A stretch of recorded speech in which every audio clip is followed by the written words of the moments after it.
Kenapa Timur Tengah itu gagal jadi negara? Orang Islam ini susah diajak bernegara. Susah. Orang Islam ini paling gampang diajak memberontak. Orang Islam itu kan baca Al-Quran. Al-Quran itu imamuna. Dalam Islam itu Al-Quran adalah imamku. Jadi kalau orang Islam itu baca Al-Quran, itu seperti mendapat perintah langsung. Dan dia nggak mau ada negara yang menjembatani ini. Nggak gampang itu ngajak orang Islam masuk negara. Waqatiluhum hatta la takuna fitnah. Kalau Qurannya bilang begitu, dan perangilah mereka sampai nggak ada fitnah. Perang orang itu. Setuju Bang Fahri Hamzah. Bang Fahri telah mewakili kami semua. Cuma kita tidak berani ngomong aja sih, gitu. Memang susah diatur kok ini. Assalamualaikum teman-teman. Ini di Surabaya ribuan umat Islam lagi turun berdamai. Kita bawa bendera Israel sebagai tanda kita ingin damai, bukan benci. Allahu Akbar, Islam agama damai. Saat semoga dunia dengar pesan kita. Maksud norma agama di situ tentu adalah melarang minuman beralkohol atau miras di lingkungan kami.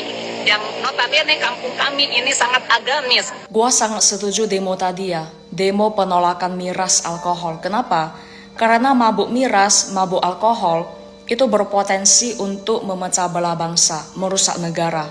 Sama seperti mabuk agama. Malahan menurut gua, mabuk agama itu jauh lebih mengerikan daripada mabuk alkohol.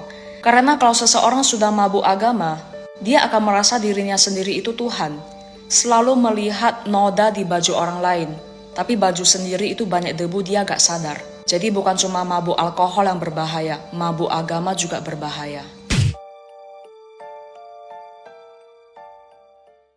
Suara kita seolah-olah dia mewakili seluruh orang Indonesia gitu. Seolah dia mewakili seluruh orang Indonesia, menjamin keamanan Israel. Aku nggak mau sih. Aku nggak ikut-ikutan dalam madness ini. Aku nggak ikut-ikutan dalam kegilaan ini. Aku nggak ikut-ikutan dalam perkara-perkara yang menjijikkan kayak gini. Kita juga harus. Saya mulai menggunakan siasa, yaitu saya ke kantor desa supaya nama kami semua diganti. Foto-foto kami, KTP-nya diganti nama yang nama Abidin dengan nama Markus. Ini adalah salah satu bukti bagaimana mereka masuk ke kantong-kantong Kristen di Papua dan mereka mengganti nama mereka di KTP, bahkan mereka mengganti foto mereka katanya tadi ya teman-teman.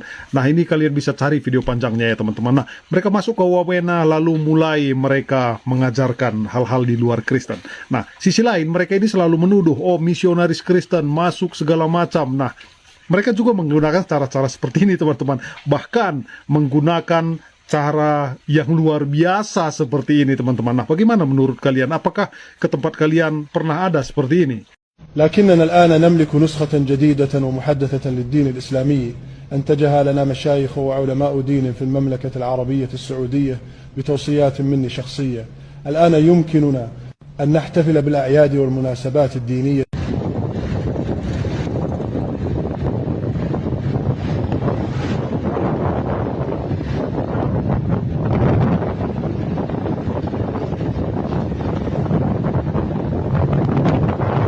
Shalom, saudara-saudaraku yang terkasih di dalam nama Tuhan Yesus Kristus.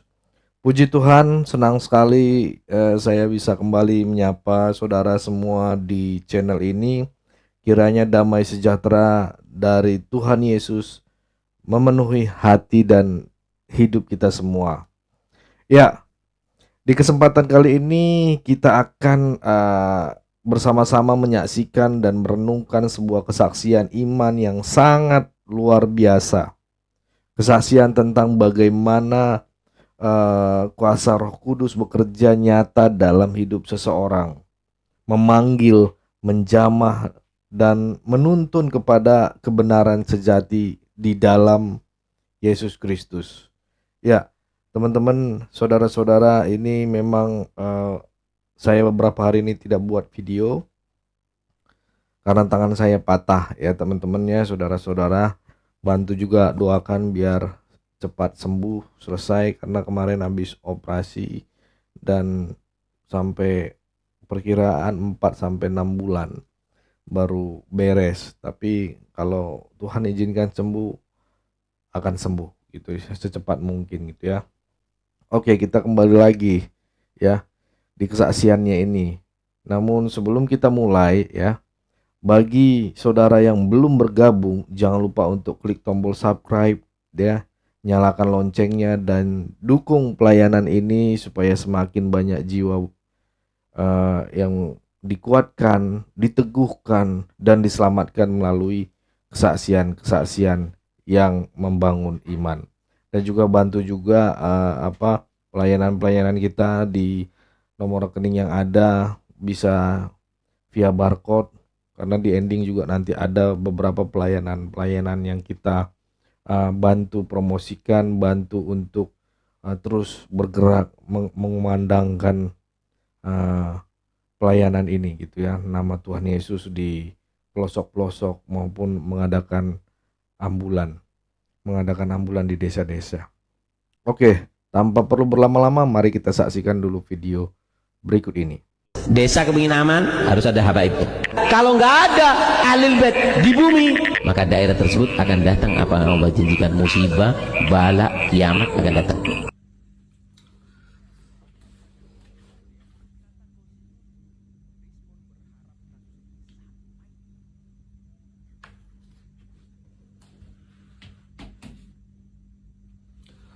Buat para kampung yang berminat, silahkan japri ana, mumpung jadwal ana masih kosong. Dan buat 5 kampung pemesan pertama, ana kasih bonus air doa unlimited.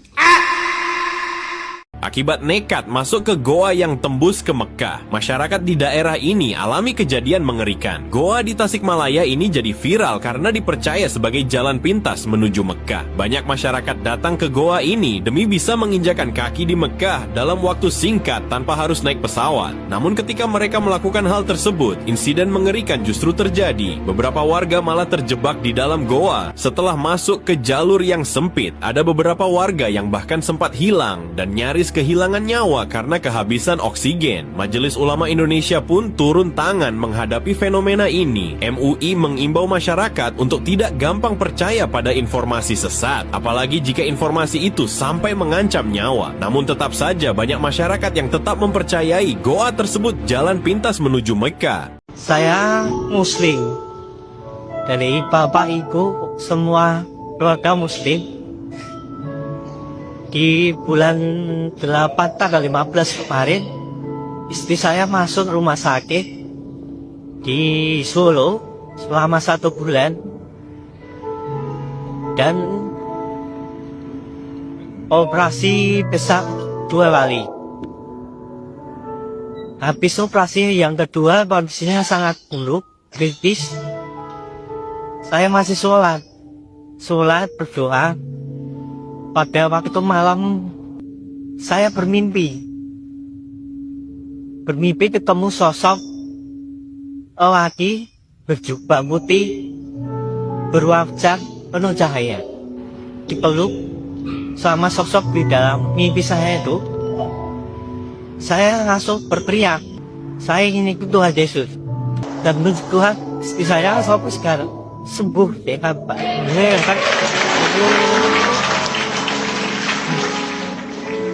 Tuhan itu nyata, Tuhan itu nyata. Puji Tuhan, kakinya ya sudah dibaptis sama itu sekarang. Jadi apakah Al-Quran itu fakta, apakah dia fiksi atau bukan? Kalau dia melihat hanya fakta sebagai fakta, kenyataan sebagai fakta, Quran tulisannya kamu nggak bisa memverifikasi semua cerita itu terjadi sebenarnya, karena nggak ada yang bisa lari ke masa lalu. Quran tidak mempresentasikan dirinya sebagai fakta. Saudara-saudari, kesaksian yang akan luar biasa ini hari ini adalah kesaksian dari saudara Fajar yang mengalami perjumpaan pribadi dengan Tuhan Yesus di usianya yang sangat muda, itu di usia 22 tahun ya. Sebuah usia yang mungkin bagi sebagian orang adalah masa pencarian jati diri. Tetapi bagi saudara Fajar justru menjadi titik balik hidup yang kekal. Ia tidak sedang mencari Tuhan, tetapi justru Tuhan yang lebih dahulu menjamah dan memanggil hidupnya. Roh Kudus bekerja dengan cara yang tidak bisa dijelaskan oleh logika manusia. Dan itu tetapi nyata, real, hidup. dan penuh kuasa. Seperti yang tertulis dalam firman Tuhan, bukan kamu yang memilih aku, tetapi akulah yang memilih kamu. Itu kita tahu sendiri di Yohanes 15 ayat 16 kan. Ayat ini bukan sekedar tulisan saudara, tetapi hidup dan digenapi dalam kesaksian saudara Fajar ini. Ketika Roh Kudus menjamah hatinya, tidak ada paksaan, tidak ada ancaman, tidak ada iming-iming, yang hanyalah kasih ya, kasih, kebenaran dan damai sejahtera yang tidak pernah ia rasakan sebelumnya. Ya. Saudara-saudari, inilah yang seringkali tidak dipahami oleh banyak orang. Pertobatan sejati bukan hasil debat, bukan hasil tekanan, tetapi hasil perjumpaan dengan Kristus yang hidup. Yesus tidak pernah memaksa siapapun, tetapi ketika ia mengetuk pintu hati, jiwa yang haus akan kebenaran akan mengenali suaranya. Karena di firman Tuhan berkata, lihat, aku berdiri di muka pintu dan mengetuk. Jikalau ada yang mendengar suaraku dan membukakan pintu, aku akan masuk mendapatkannya. Itu di Wahyu 3 ayat 20. Jadi kesaksian ini juga mengingatkan kita bahwa Tuhan Yesus membuka tangannya lebar-lebar kepada siapapun tanpa memandang latar belakang, masa lalu, atau dosa yang pernah dilakukan. Yang Tuhan lihat bukan sejarah kita, tetapi hati yang mau percaya dan beriman kepadanya. Dan ada satu hal penting yang ditekankan dalam kesaksian ini, yaitu pengampunan. Kenapa pengampunan? Karena tanpa pengampunan iman akan kering. Tanpa pengampunan pertobatan tidak akan bertumbuh.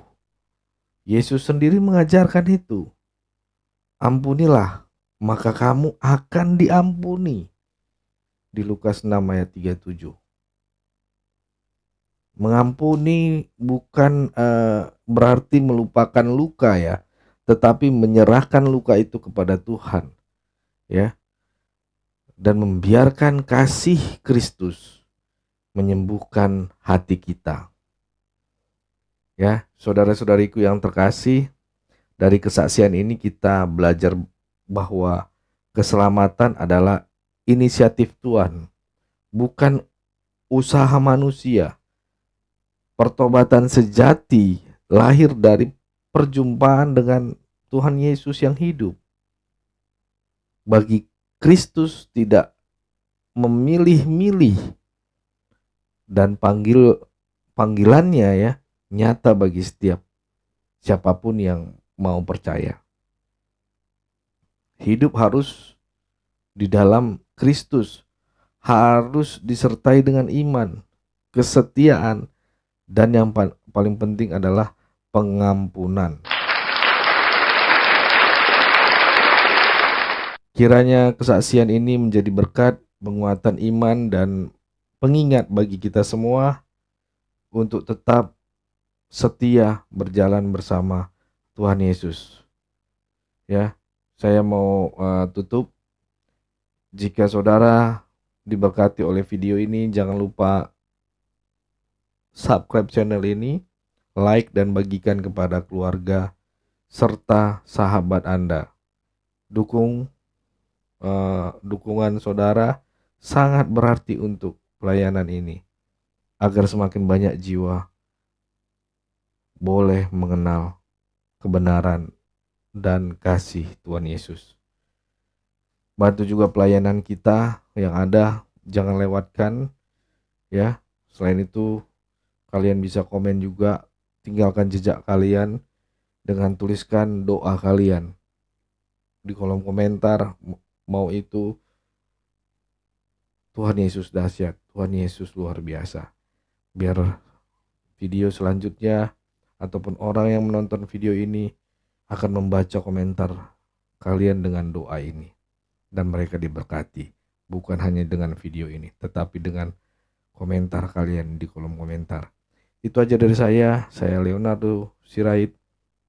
Tuhan Yesus memberkati kita semua. Mari ambil bagian dalam pelayanan mulia ini.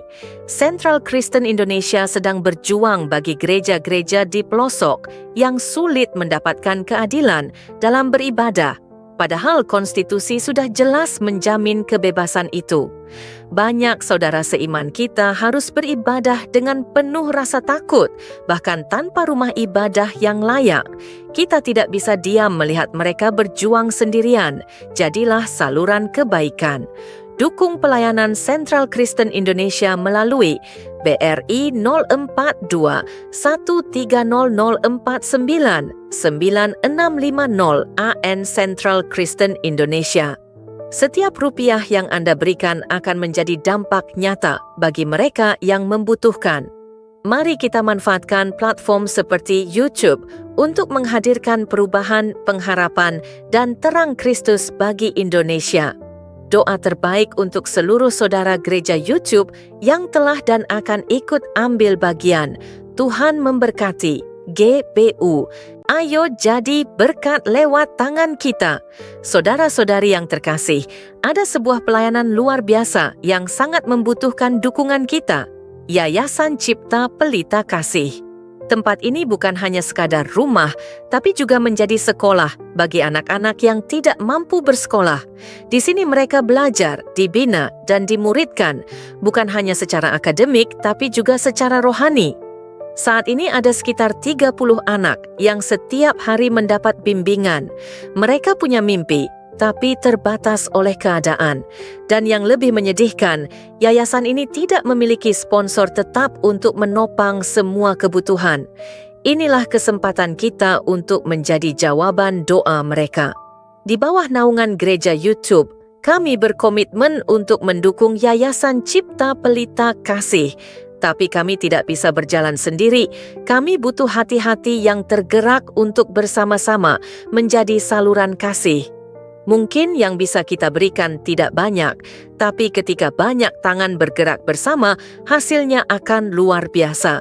Media sosial tidak hanya untuk hiburan, tetapi bisa menjadi alat untuk membawa terang dan harapan, termasuk untuk anak-anak ini yang masa depannya sedang kita pertaruhkan.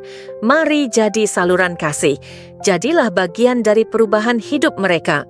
Rekening donasi BRI 04210 1003 42 0566 atas nama Yayasan Cipta Pelita atau bisa melalui scan barcode di kris ini.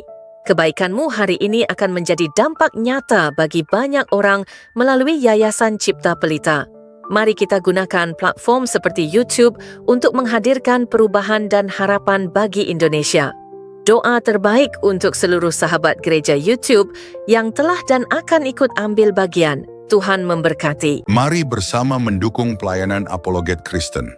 Saudara yang terkasih, kami mengajak Anda untuk menjadi bagian dalam mendukung pelayanan Apologet seperti Forum Komunikasi Pelayanan Penginjil Indonesia, FKPPI, Apologet Kristen, dan juga Komunitas Kristuber, Kristen YouTuber Indonesia. Rekening donasi Bank BRI 0421 010048 7056 0 atas nama Generasi Muda FKPPI atau cukup scan barcode yang tersedia di layar. Pelayanan ini ada untuk membela iman, menguatkan jemaat, dan membawa terang Kristus di tengah dunia yang semakin penuh tantangan. Kami membuka pintu selebar-lebarnya bagi siapapun yang ingin menabur dan mendukung pekerjaan Tuhan ini. Kami tidak memaksa. Ajakan ini hanya untuk mereka yang benar-benar rindu dan merasa terpanggil untuk membantu.